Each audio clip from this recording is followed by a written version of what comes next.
Well, when you start an amazing program, you have to start with the founder, and that's where Larry comes in. Day one. Do you remember day one? Yes, I do. What year was that? 1997. 1997 in the spring, we tried to get 15 bikes for what was then Interfaith Youth and Family Services, yeah. And we got 25 or 30 that year, and it's just expanded ever since, yeah.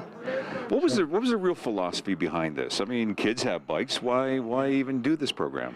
Well, not all kids have bikes, and we started off with the slogan, every kid should have a bike, and we've sort of built on that. We don't push it all that much, but it's in our little handout, and people just are attracted to it. It's good. The program has expanded now because it's not only bikes, but it's sporting equipment as well too. Yeah.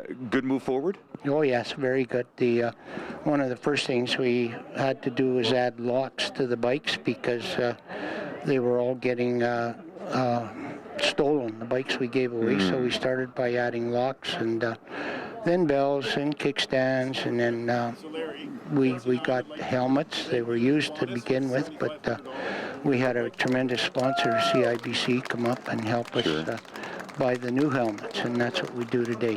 What do you get out of this, Larry? I mean, you see all of the smiley faces. I'm sure that's a big part of it, hey? Yeah. It must touch your heart. It does, and we get the thank you letters, and it's a sense of giving back to the community, and also the fact that you're helping somebody else out. And one of the big things we're telling these kids, like you've seen the ones here today, is that there are people out there that do care about less fortunate kids.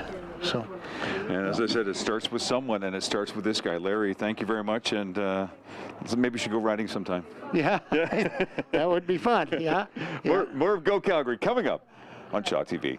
Thanks, Larry. Thank you. Yeah.